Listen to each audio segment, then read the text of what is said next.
Joining us in the second of our series of six virtual wellness programs.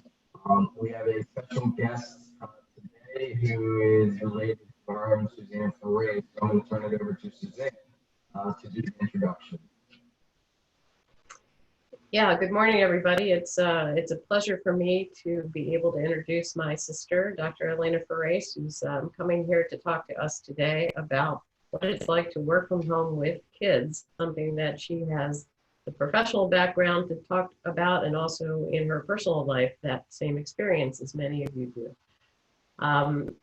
She sent me her CV at my request recently, which is like 28 pages long. So I'm not going to repeat all that, or we'll be here all day. But she is a PhD clinical psychologist and an associate professor of public health and neurosurgery at Penn State University College of Medicine. And again, I really appreciate her doing this. All of these speakers for these wellness series are doing it out of the goodness of their heart and volunteering their time. So we really, really appreciate it. And I might say as a further note, when I was thinking about doing this introduction, for those of you who are family law practitioners, it reminded me of the joke that Magistrate Brown often made back in the day when we had uncontested divorces. And somebody would bring in a family member, particularly a sibling, to serve as their corroborating witness.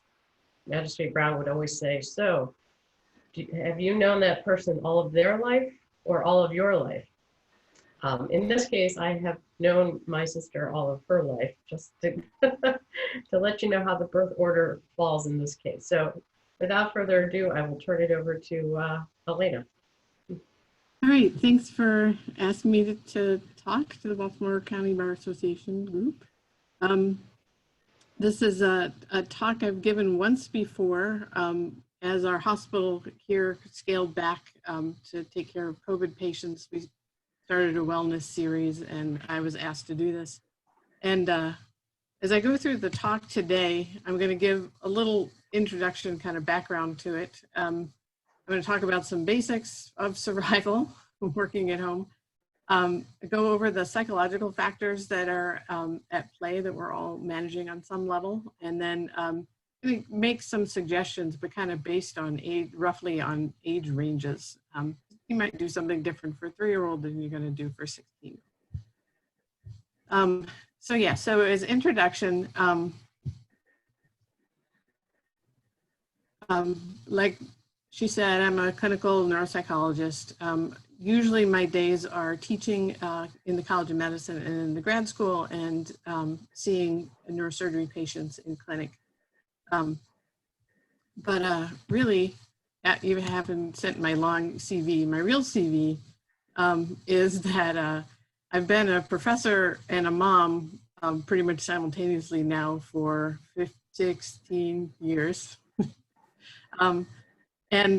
You know, been through some life changes. So I was a married working mom with a little one, and then I was a widowed single mom for a while, and then I remarried and got a blended family.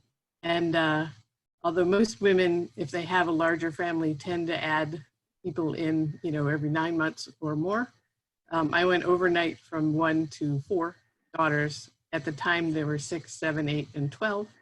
And now they are 15, 16, 17, and 21.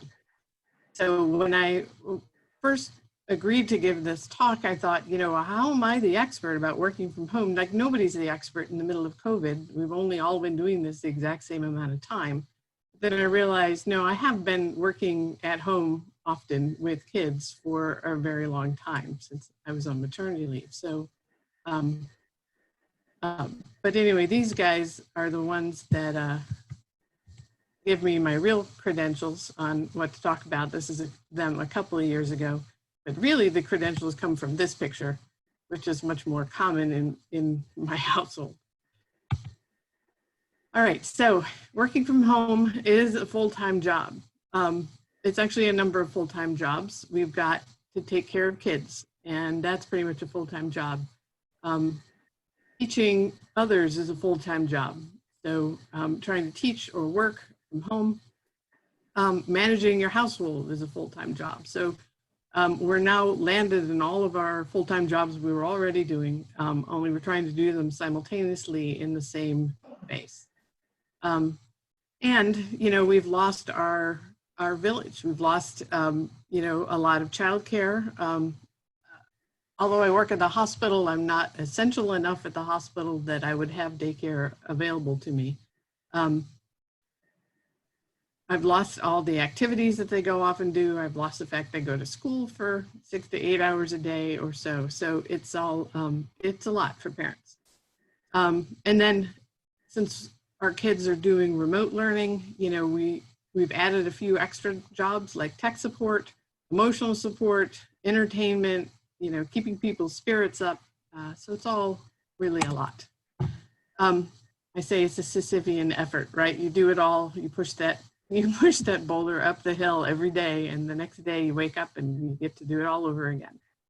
And it's not really sustainable. I know a lot of people have felt frustrated, like I'm not doing this work-life balance thing correctly during a pandemic. But that's because this is not how life is supposed to be. It's not regular, I'm gonna work from home, or I'm homeschooling my kids. We're working and homeschooling in a crisis. So there's no one good way to do this. There are no experts, and your best option is, as you move through it, is to practice self-care, self-compassion. Don't feel like you have to suddenly be a super parent who's able to handle it all and, you know, be happy and keep everybody else happy at the end of the day. And overall, you know, reduce expectations. Those are my 3 take-home points from this whole talk today. I thought this was an interesting cartoon. It appeared in the New Yorker the Monday after most of us went on lockdown. So my God, those meetings really could have all been emails. I do think that one of the upsides of this is to show how much we were doing that we didn't really have to do. And I think that goes into the professional world as well as the parenting world. All right, so kids are dealing with a huge amount of change. They've got changes to the routine, they got changes to structures. For instance, I never, you know, my rule in my house was what we make for dinner is what you eat. And now I'm much more likely to say, you know what, there's food, go find something. Kids are, you know, they've lost their access to activities and their access to their people. So their village, their friends, their teachers, their counselors. And there's a certain amount of loss and grief going on. So even if people haven't had, you know, a loss of a first-degree relative or somebody close to them, the world is certainly not ideal right now for kids or parents. And kids need time to process it. I know as the shutdown started, our kids kept asking us, you know, how does this work? How does this work? And we kept saying, we don't know. I know we're old, but we've never had this pandemic before. And nobody's ever had a mass quarantine like this in the US before. There's no precedent for it. All the togetherness at home means that some pre-existing challenges have multiplied. So if kids struggle with anxiety, or if you struggle with anxiety, it's probably a little worse now. There's so much background things to worry about that it can overwhelm kids and parents, which is why it's another time to kind of extend compassion and, I don't know, slack. And then particularly if kids have any kind of behavioral problems or some struggles with learning, it really does turn, you know, with the disruption in how school is delivered, it really does turn that into another full-time job for at least one of the parents. And then kids are also dealing with boredom. So I'm the first to admit that I'm guilty of overscheduling my kids. You know, we've spent years driving them around to various things. And then sitting and waiting for them to finish and driving them at other times. So the kids are actually free from their schedules to a great extent now. And in some ways, I think a lot of kids don't know how to deal with that amount of freedom. I mean, you know, to say to them, I don't care what you do, just don't do it right here. Mommy has to work. It's hard for them, but I do think one of the upsides is that they're learning to get their own needs met, you know, play more independently, try more imagination kind of games, you know, learn more in nature, that kind of thing that we always kind of wanted for our kids, but we're too busy running them around to church and school and music and sports events. All kids of all ages cope with stress by changing their behavior. In younger kids, you know, they can become, you know, almost regress. So if somebody's just through the potty training stage, they may regress a little bit and start to go back and have some accidents.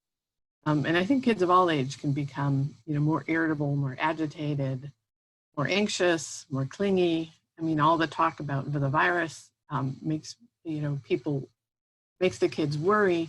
It's already normal in elementary school to have worry about, you know, what if my parents die? And this has to bring it all much more home to them. But that's okay. It's all okay. It's normal. It's not something to get mad at them about. It's sort of just a matter of kind of stepping up and figuring out how to reassure them more. And again, on the upside, I think my kids are having more time to play and more time to relax. So a lot of the self-care that, you know, we suggest for each other, they're getting to do now too. But it's a lot for the parents. I found this tweet when I was researching this talk. My kids are not social distancing. They follow me everywhere and constantly touch me. Who can I report this to? There's no HR at home to help you kind of sort out who should be doing what. This is my example of a clinginess that doesn't involve my kids, but there's a picture I took recently. You may be able to see my other cats here in the frame. Okay, so, you know, when this all started, people said, you know, keep your kids to a structure, keep them on a routine. Just remember, you know your children best. So there are some routines that work when you're all home during a pandemic. And sometimes new routines that work better. For instance, my kids are doing their schoolwork during the day, but it takes them longer, partly because they sleep in later. So they're not really done until 8 or 9 o'clock at night.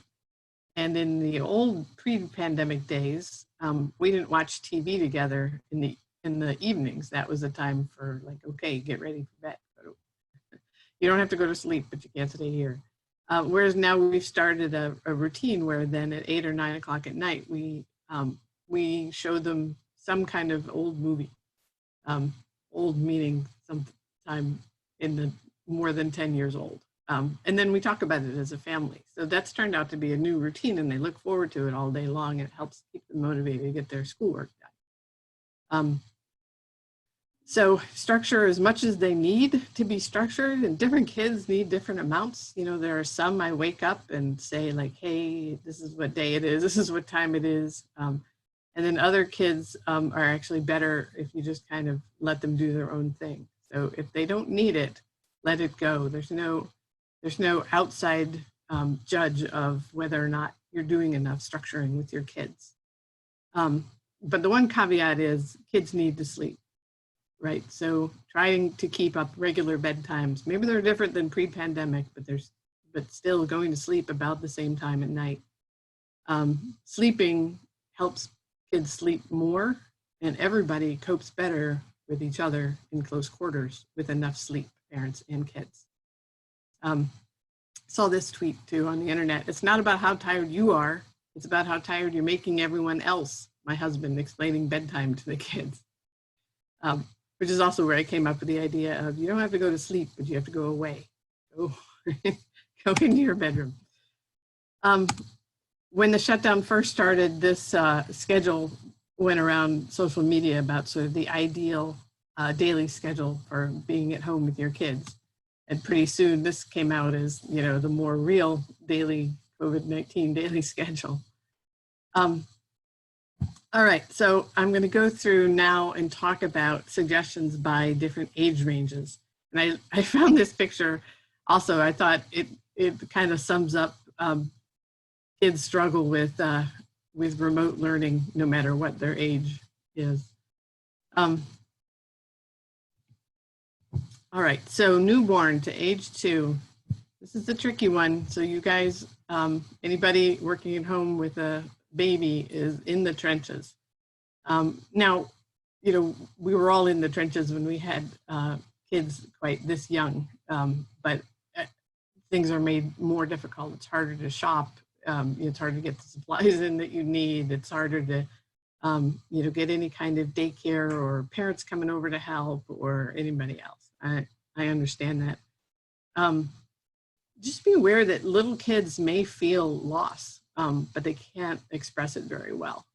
So they've lost, you know, they may have lost a routine. They've lost access to like a regular caregiver, you know, and all they know is that person has disappeared, and they don't really understand it. So even at this age, kids are working through this. And again, if it means that sort of behaviorally they are more clingy or more irritable or et cetera, that's completely normal.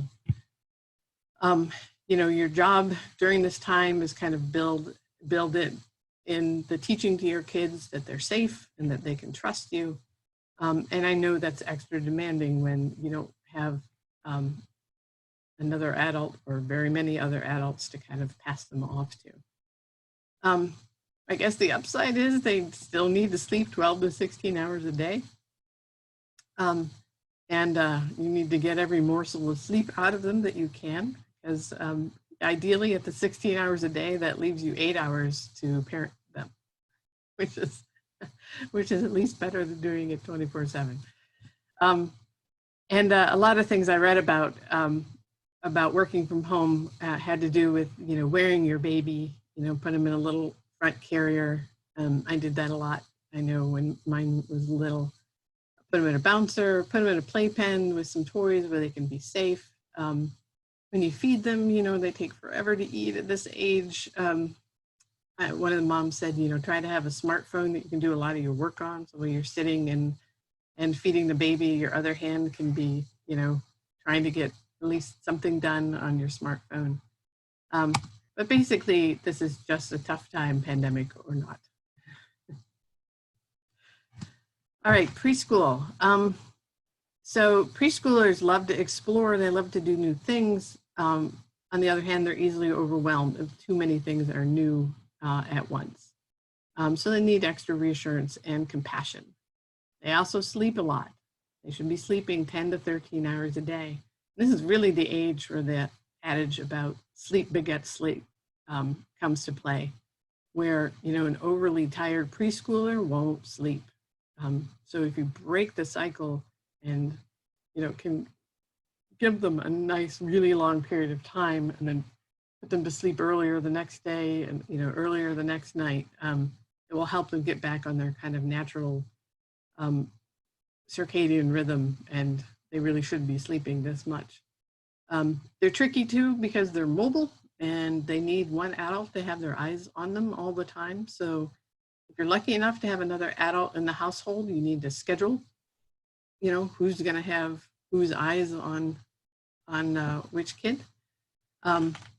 Kids this age love boxes. I found this picture easily on the internet. And I have some parents who've set up like their own kids' workspace next to them. And it's boxes, which we all have lots of because we're getting lots of Amazon deliveries and things like that. You know, make it their office. They love to imitate you at this age. And the other thing is you do need to give them times of undivided attention. So, you know, if you spend your whole day sort of trying to contain them and trying to also do some other work or take care of other kids at the same time, they'll just sort of constantly be trying to get your attention. But if there's, you know, times when you kind of face them and you're like, okay, here's some undivided attention for a while, then they're actually more likely to entertain themselves and kind of play the rest of the time. Don't feel like you need to entertain them. You know, when you're not sitting at a computer working, include them. So include them in your housework. You know, if you have to put a load of clothes in the washer, have them, you know, help you and hand you each piece of clothing that you then put in the washer, and help you take things out of the dryer, and they can carry the basket and, you know, things like that. So you're not entertaining them, you're still getting things done you need to get done, and they're getting attention and all the learning from them that comes with doing that. And then this is also, you know, the start of the real imagination phase. And I know I used to get a lot of mileage out of imagining with my daughter. You know, she'd be sitting next to me doing some things and she'd say, "Mommy, pretend you're a cow." And I'd say, "Okay, I'm a cow, moo." And then like 10 or 15 minutes later, she would say, "Okay, Mommy, now you're a horse." And I'd say, "Okay, I'm a horse, neigh." You know, and in between there, I could get a bunch of stuff done on my computer. They do like to have predictable schedules. And a lot of kids this age have a million toys because their attention is short and they'll kind of go from toy to toy to toy. So one of my mom friends said, you know, try to pack up 90% of their toys and only bring out 10%. And then when they get tired of all 10% of those, get another 10% out and put those first ones away. So it helps you manage the clutter in your house, and then it also kind of helps keep them interested. Whereas if they have access to all their toys all the time, then they're going to be all bored with all of them, which is why we keep giving them more toys. All right, elementary school. So these kids are, at this age, are little sponges. They limit, they're picking up on all the virus talk around them. And like I said, it's probably feeding into their natural developmental fears about, you know, losing family members. So try to limit what you say around them about the virus, and try to validate their feelings, right? So, you know, yeah, I know that this is scary, but, you know, Mommy and or Daddy are doing everything they can to keep themselves and the family safe. You know, that's why we're doing extra hand washing now, you know. They also like having their own space. At this age, you can set them up in a tent because you don't have to be quite so eyes on. Give them their own office inside a tent. Give them time for free play. Like one time I had to travel to give a talk, or to give a series of talks. And one of my talks I had not finished, and I was in a hotel room with my daughter when she was in elementary school. And it was a hotel room, so I didn't have to pay for the water or the heat. So I let her take a bath, and she took a bath for like 6 hours. You know, she's never been able to be in the tub that long. And she would do the shower, and she would, you know, and if it got all wet, that was perfectly fine. So, you know, water play is good. As it gets warmer outside, it'll be easier and easier for them to get out and do stuff like that. Kids this age like to know what's going to happen. So they're really good if you can keep a weekly calendar. You don't want to go too far out, because if you do, you're going to bump up on things like summer vacations that you may have to cancel because of the virus. You know, then it kind of reminds them of other losses. But, you know, during the week, you can say like, okay, on Tuesdays, you know, Mommy has to lock herself in her room to work, but Daddy's going to go out and work with you guys in the yard, and you're all going to, you know, learn how to pull weeds and get ready for planting, whatever. So give them some kind of a plan for the week. You can also take their suggestions, ask them what they want to do over the next 7 days or so, and try to be flexible and sort of figure them out. You know, if they say, you know, well, I want to go visit so-and-so, say, oh, well, I'm sorry, we can't visit so-and-so right now, but how about if we schedule in a time with so-and-so's parents that you two can like spend an hour, you know, on FaceTime, just talking to each other and play together, whatever. Elementary schoolers still need a lot of sleep a day. You're usually giving up naps at this point, but just remember that. And their natural clock gets them up early, so that means they do need to go to bed fairly soon. In some ways in elementary school, it's easy for us to keep our kids up late because they're, you know, in normal times, because they're so overly involved in activities. And also when we come home from work, we want to see them and spend time with them. But the nice thing now is that you get to see them all day long. So go ahead and put them to bed at 7, you know, or 8. that's not so early, because you know they're still going to get up at 5 or 6 o'clock in the morning. I saw this. Kids are also on Zoom in the classroom, and this is what teachers are encountering. All right, so in middle school, I read a lot about this. Middle school is a tough time for parents, because up until middle school or so, your kids are fairly compliant. They actually want to make you happy, and if you ask them to do stuff, you know, they'll generally do it.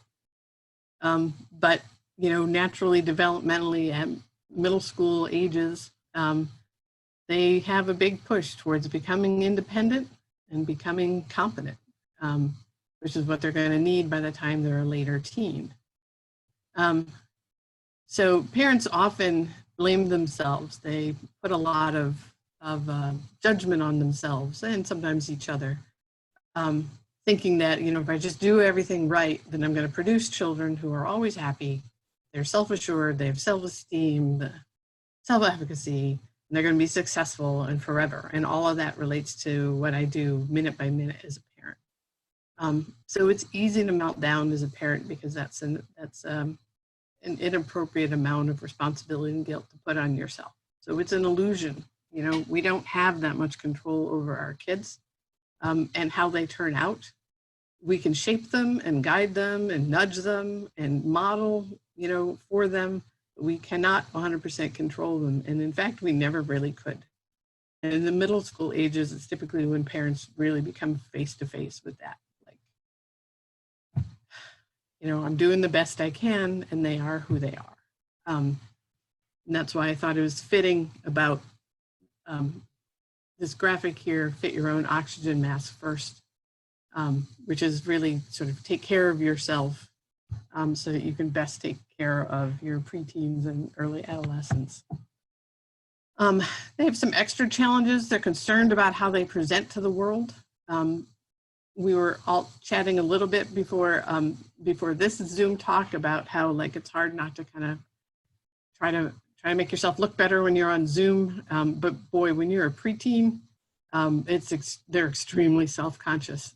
So I've heard reports of preteens, you know, skipping out on their school Zooms because they don't want to be on there and be judged by the other kids. They're so set on not standing out and, you know, looking like everybody else.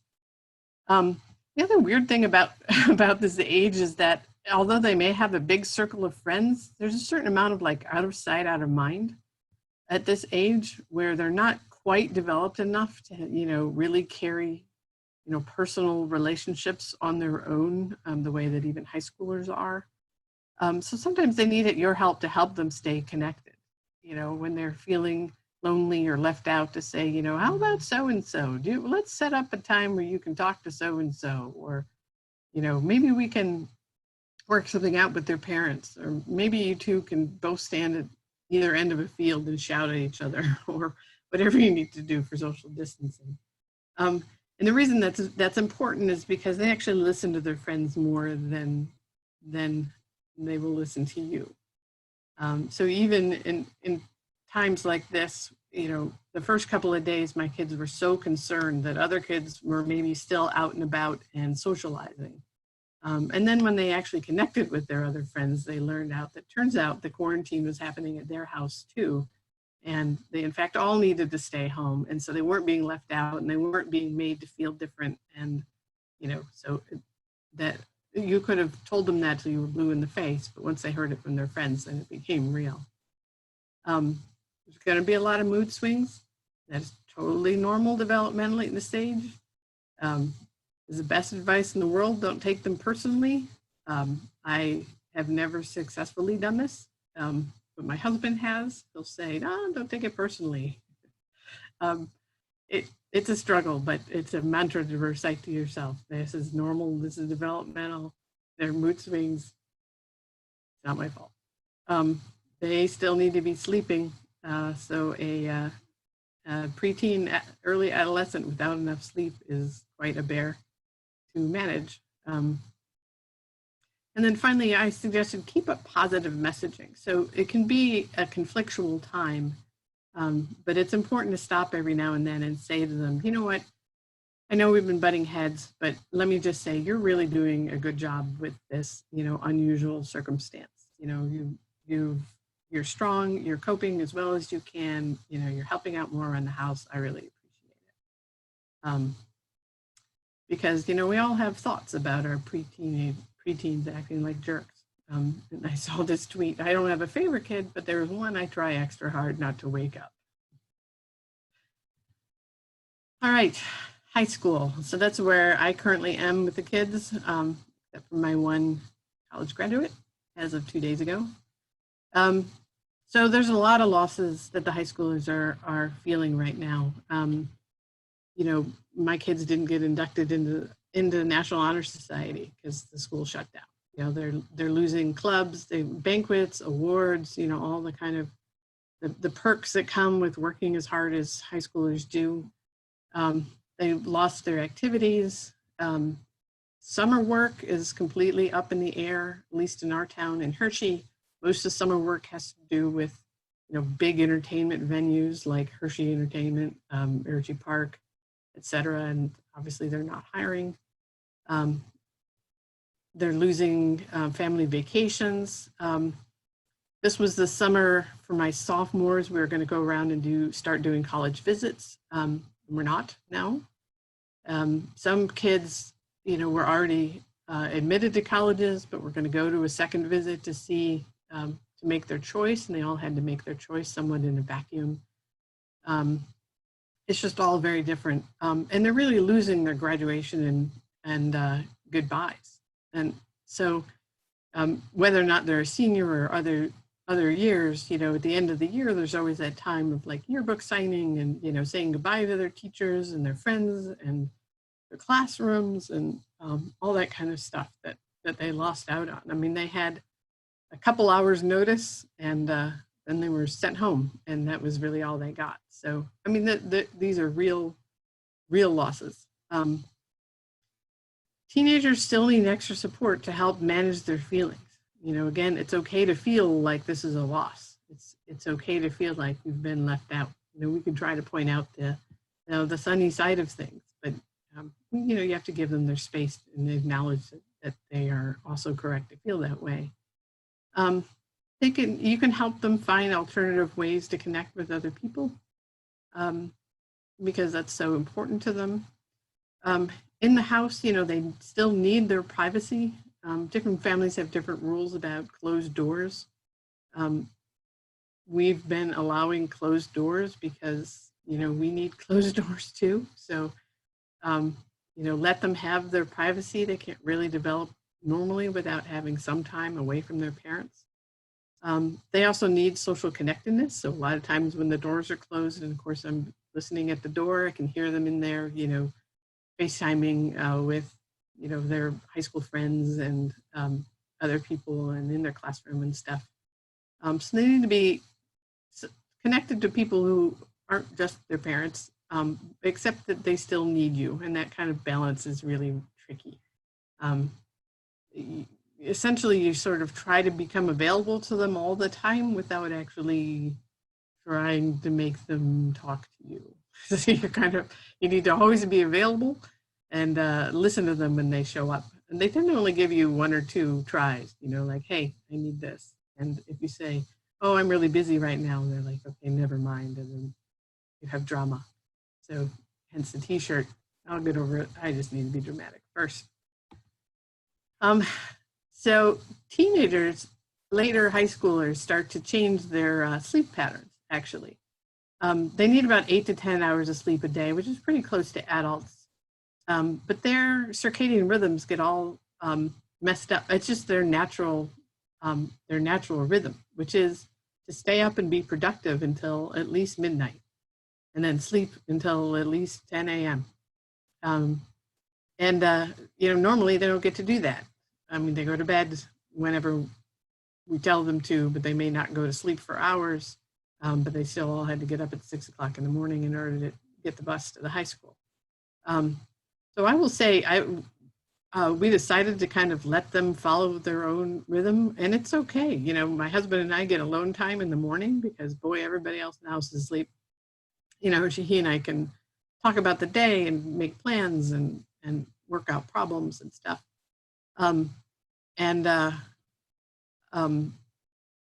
I've found them to actually become more relaxed, more resilient, better mood in general, because we're not forcing them to get up way before their internal clock says that they need to get up.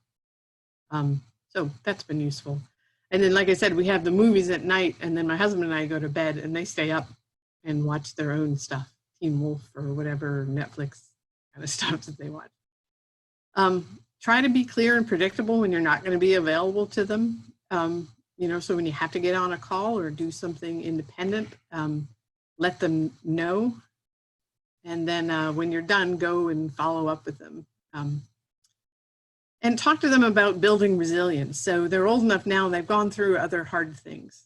And you can talk to them about, you know, how this is similar to that. So they've been through other hard things. They survived. This is hard. They're going to survive this. They're strong. And then also note that some teenagers, like particularly introverts or anxious teens, may not hate this quite so much, you know, because there's a lot of social pressures from school that are taken off them. They don't have to, you know, look cute every day for school, or, you know, be wearing the right things, or, you know, hanging around with the right people. And for some kids, it's actually been a relief. So this is from The Office. My dad congratulated me for waking up early, me actually up at 6 a.m. grabbing a snack in the kitchen before going to bed. I did start a rule. If you cook at night after I've gone to bed, you're cleaning up the kitchen. And I will get you up early if I wake up in the morning, the kitchen's a mess. All right, so acknowledge your kids' feelings. Let them tell you how they feel. Don't tell them, oh, you must feel terrible. Let them tell you how you feel. Tell them it's okay to feel that way. Allow them time to grieve the missed milestones and celebrations. It's important to be honest with your kids. Share your feelings. Don't overshare, because then they're going to worry that maybe you aren't going to be around to help them out. You know, you can say, yeah, this is scary for me too, but here's what I know about it, and we're doing everything we can. It's important to admit when you don't know something. And it's still important to celebrate their achievements. So like we had an at-home prom-ish thing that involved an Xbox and Just Dance 2020, and a graduation ceremony. So we're actually separated right now from our oldest, who just graduated from Penn State on Saturday, and our next oldest, who's about to graduate from high school. They're over at my mother-in-law's house. So we had a virtual ceremony, so you can see my graduate and her older sister, and then the others of us that are in this household. So in conclusion, there's no one answer to work-life balance, not now and not ever. It's a struggle, it's a parent thing, and it's part of normal life. Listen to your kids, do what you can for them, congratulate yourself at the end of every day, essentially, if they're still alive and you haven't killed them. Working from home is not doing work at home, it is your home. So this is your home primarily. It's your home and your family, and both those things just have to come first in extreme times like this. And also, this is 2020, right? Workers are allowed to have children, and it's all okay. It's okay that they walk by your Zoom meeting. It's okay that they may be sitting on your lap. You know, it's okay that you reveal that it turns out you're a human being who has a house and a family, and that's okay. I am available for any kind of follow-up questions if anybody has anything personally they want to kind of ask my 2 cents about. Not asking me on a professional level, just as mom in the trenches. And then finally, I just wanted to say a shout out to the kids. So, you know, we're all honoring all these heroes all around. And if you think about it, these kids have had their lives literally turned upside down. We've generated all kinds of new rules we've never prepped them for. There's scary stuff out there that they're hearing about, and still they get up and they carry on. So here's to our little heroes. That's it. Right, that's great. Thanks so much. We did have one question that came in on the chat that was specific to somebody's situation, saying And I'm going to repeat it because it was sent to everybody, so I assume that's okay. Somebody who has a 2-year-old and for whom they are the only caretaker right now, and contemplating the pros and cons of trying to potty train under the current circumstances. This is an excellent opportunity, or that's the worst idea ever. Well, you know, there's psychological data that says that it's really kind of up to the kids. So we don't train them as much as they train us. So different kids become ready to potty train when they're ready. So if the 2-year-old is showing signs, and signs include things like picking up their shoes and putting them in their closet, sort of knowing that there are things that go in certain places, you know, at certain times. That's like moving towards the idea that like pee and poop goes in the potty and it doesn't go other places. So there's a literature on kind of what are the signs. If the 2-year-old's showing the signs, I would give it a good try, because it does take time and sort of reinforcing. And a lot of times people actually, diapers work so well now that they'll take the diapers off the kid and have the kid just walk around bare. You know, that's messy and it takes some parent time to do. So if that's the case, yes. Otherwise, it just becomes an exercise in frustration for the 2-year-old and the parent. And you know, people who say like, "Oh, my kid trained themselves when they were 1 year old," that just meant that they trained you. Like you picked them up and put them on the potty often enough that they pretty much always went. But what we're really trying to train them to do is sort of understand the sensation of like, oh, I need to do this. Oh, over here is where I need to go do it. So if signs, give it a try. And if not, don't turn it into a struggle. As far as I can see, Rachel, you tell me if I'm missing something, that was the main question. I don't. That was the only question. So I'm sorry, Ari, that your kids have learned how to pick locks, but I don't think that's something we can help you with. You can get one of those little eye bolt thingies, you know, those are fairly easy to install, but yeah. It's probably a fire hazard. There is no stopping a determined child. Yeah.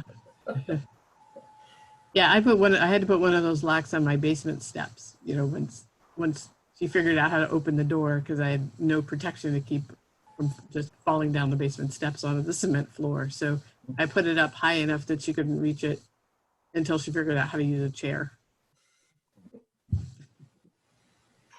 Yeah, that's already happened in my house. We're way beyond that. My 9-year-old can move an elephant if she needs to stand on something. Oh my gosh, a 9-year-old? Yeah. I mean, my 9-year-old could hack websites and that would be my teenager. But the 9-year-old, you know, a locked door, closed door, TSA, that won't stop her. Thank you. if there aren't any other questions, are there? Speak now. Well, I would like to thank Dr. Freese.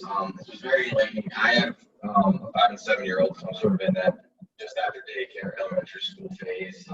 It definitely did seem to apply, and I have other family and friends that have children that are in the middle school and high school ages, and I understand what they're going through. So it was very enlightening, Dr. for you to touch on all those different age ranges and how we can work with them to make things better for everybody, and balancing that with working from home as well. So thank you, Dr. Freese, for your time. Well, thanks for having me. Yes, thanks very much, and wish the sophomores good luck on their AP Chem exam today. AP Gov. AP Government. Gov, okay, American politics. got it. Thank you. Thank you so much. Thank you, everybody, for Thank- attending. Yeah, Thank all you right, for Dr. Freese. including everyone.